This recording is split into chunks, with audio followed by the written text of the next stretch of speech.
My apologies that this guide took a little bit longer than usual. I needed a little bit of a short break there, but we are back now with a very fun blade who must be good because there is so much effort that is required to max her out, so she must be significantly better than most other healer blades, right? Well, unfortunately no. But maybe you just like adorable, wholesome characters anyway, in which case Ursula is a great blade for you. Viability-wise though, she's not really all that special. Sorry to all of you who suffered through her quest, but hey, at least her quest is really good for maxing out other affinity charts. In this video, we're going to be talking about all things Ursula, what makes her not as good as you might think she is, and how to use her the most effectively. If you enjoy this type of guide content, please be sure to subscribe to the channel and look forward to all the future blades, both good and bad, because it does help out so much. Let's get into it. Ursula is actually the first Knuckle Claw type blade we've discussed since all Knuckle Claws are gacha blades, so that makes her pretty unique. Knuckles are weapon classes that can function pretty effectively on everyone, although Morag may be the weakest with them overall. I'll be using Ursula on Rex for this video, but Nia and Zeke also have great Knuckle kits I'll show off in future videos. Knuckle Claws are a healer class weapon and role, but have a bit more offense to them than something like Rings or Bit Balls. Well, at least stat-wise, since Crossset still kinda out-damages all of them because funny DLC blade. Her auto attack stat, however, can reach above 1300, which is very impressive for a healer blade, and her critical hit rate will max out at 40%, making her have a really nice critical hit rate that's above the average and tied with great axes of all things.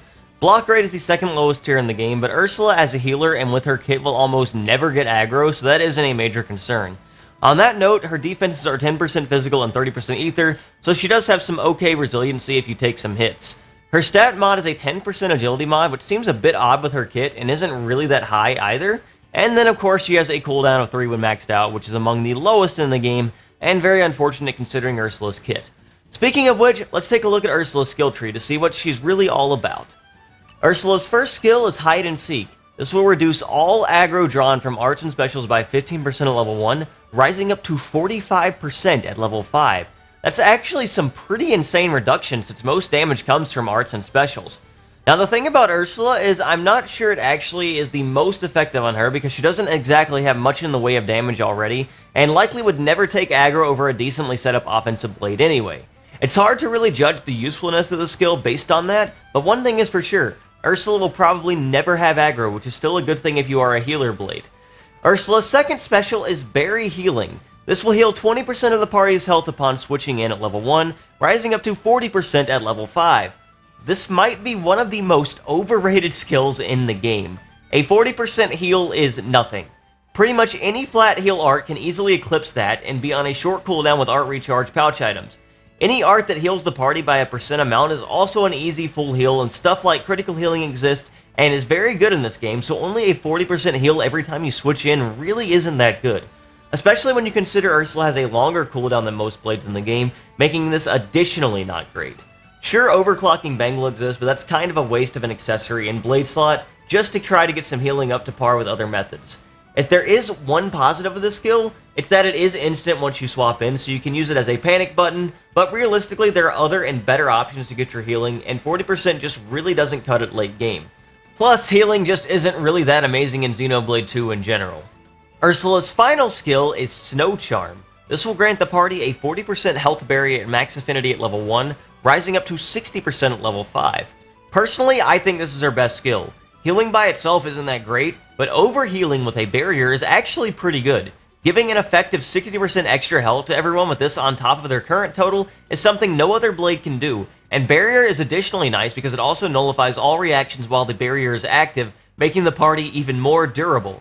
This is legitimately a good skill and actually a good reason to consider Ursula if you need that overheal to survive.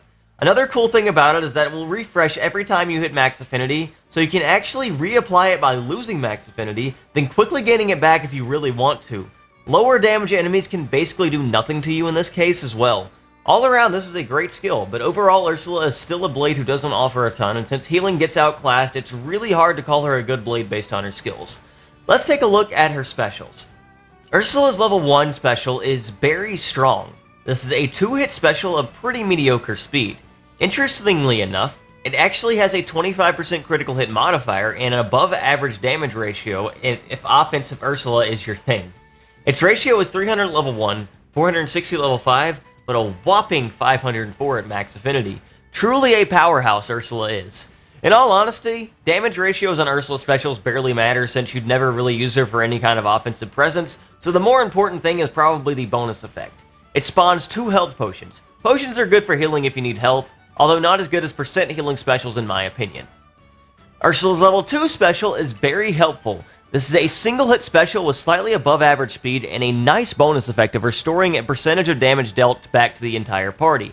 50% at level 5 should make this a full heal even if Ursula is weak in the damage department, so this is good for giving some more reliable healing since she doesn't have any outside of this really.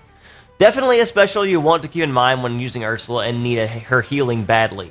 The damage ratio is not good. 380 at level 1, 500 at level 5, and 551 at max affinity, which means its ratio is almost as low as her level 1, which isn't great for a level 2.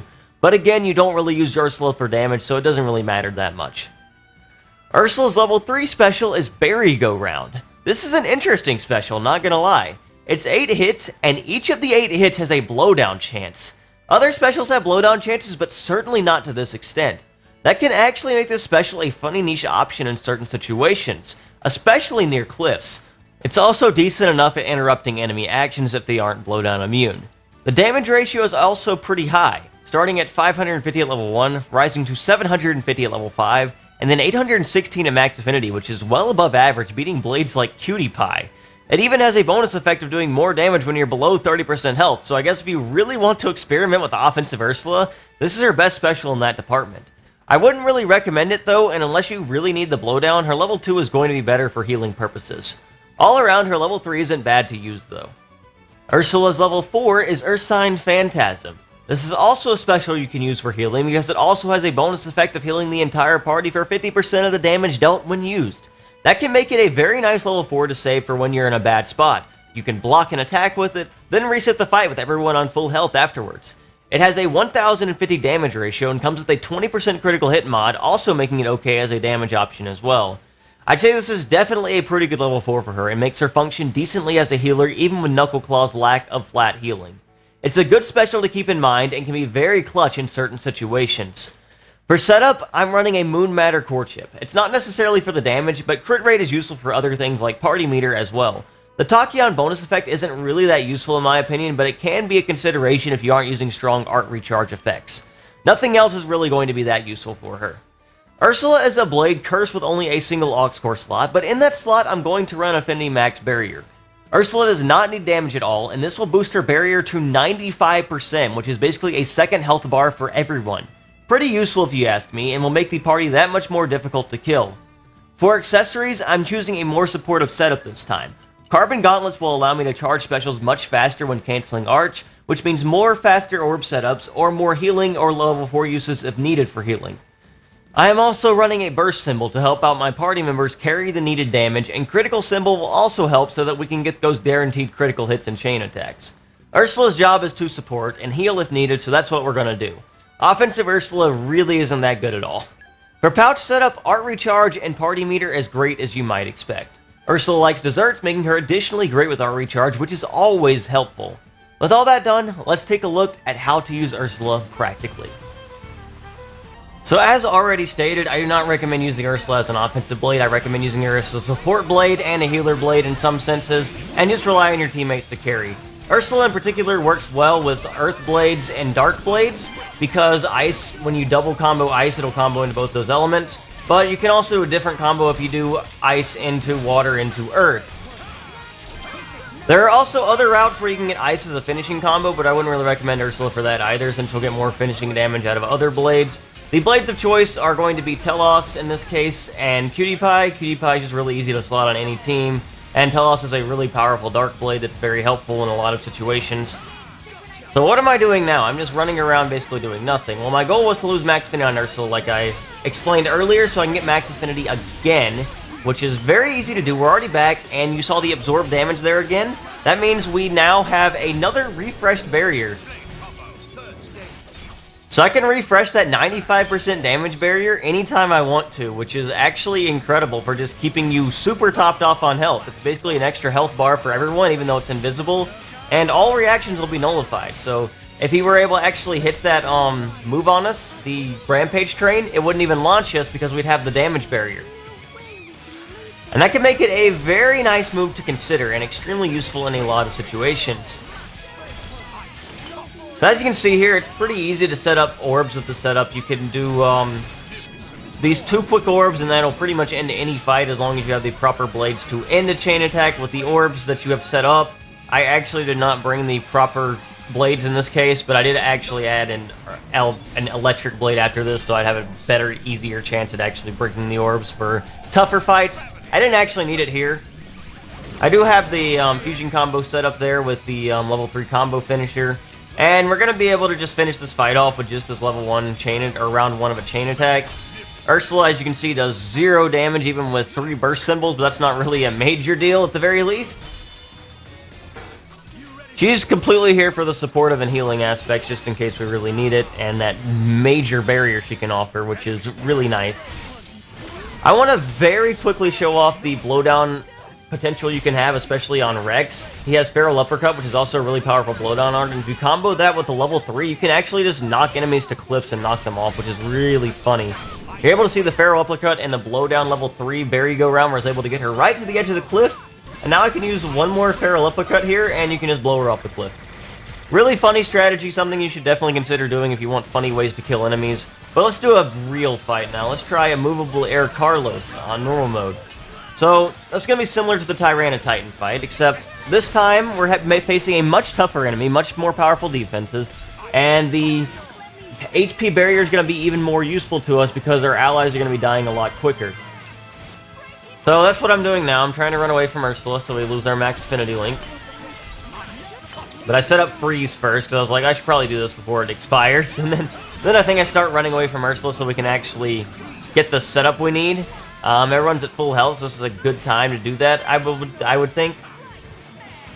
I would not go for the barrier if people are low on health. If they're low on health, try to heal them first, and then go for the barrier afterwards.